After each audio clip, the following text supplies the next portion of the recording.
ಭೂಮಿಕೆ ಅಂದರೆ ಕೊನೆಯ ಭೂಮಿಕೆ. ಅದಕ್ಕೆ ವಿದೇಹ ಮುಕ್ತಿ ಅಂತ ಹೇಳ್ತಾರೆ. ವಿದೇಹ ಮುಕ್ತಿ ಅಂದರೆ ಈ ದೇಹ ಇರುವಾಗನ ತುರ್ಯಾತೀತ ಅವಸ್ಥೆ. ಅಂದರೆ ವಿದೇಹ ಮುಕ್ತಿ ಅಂದ್ರೆ ಈ ದೇಹ ಇರುವಾಗನ ದೇಹ ಭಾವವನ್ನು ಮೀರಿ ಆತ್ಮನಲ್ಲಿ ನೆಲೆಯಾಗ್ಬಿಡೋದು.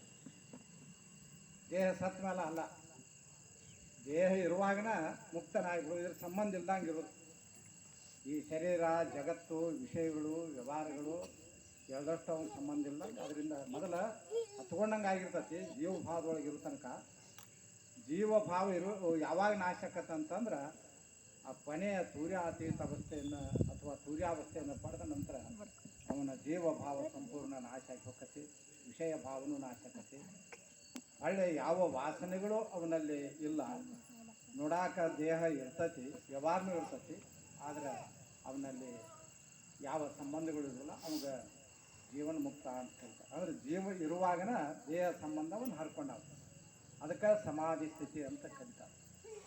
ಮಹಾ ಸಮಾಧಿ ಸ್ಥಿತಿ. ನಾವು ಸತ್ ಬಳಕ ಮೋಕ್ಷ ಅಂತ ತಿಳ್ಕೊಂಡಿರ್ತೀವಿ. ಸತ್ ಬಳಕ ಅಲ್ಲ, ಯಾವುದು ದೇಹ ವಾಸನ ಸತ್ ಬಳಕ. ದೇಹ ವಾಸನ ಯಾವಾಗ ಸಾಧ್ಯತೆ 7ನೇ ಭೂಮಿಕೆ ಹೋದಾಗ ದೇಹ ಇರ್ತೈತಿ.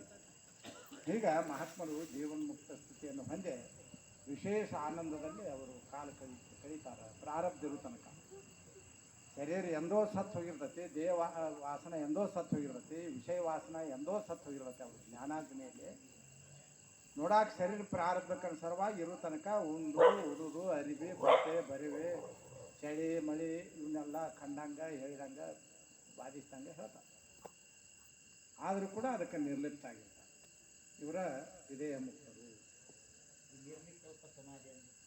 ಅಂದರೆ ಕಲ್ಪನಾರಹಿತ ಸ್ಥಿತಿ ಹೊಂದೋದು. ಅಂದ್ರೆ ಸೂರ್ಯಾವಸ್ಥೆ ಅದು. ಸೂರ್ಯಾವಸ್ಥೆಗೆ ನಿರ್ವಿಕಲ್ಪ ಸಮಾಧಿ ಅಂತ ಕರೀತಾರೆ. ಸೂರ್ಯಾವಸ್ಥೆಯಲ್ಲಿ ಯಾವ ಕಲ್ಪನಾ ಇರಲ್ಲ. ಕಲ್ಪನಾರಹಿತ ಸ್ಥಿತಿ ಸಮಾಧಿ. ಬುದ್ಧಿ ಸಮಾಗುದ ಸಮಾಧಿ. ಅಂದರೆ ಬುದ್ಧಿ ಸಮಾಗೈತೆ ಅಂದರೆ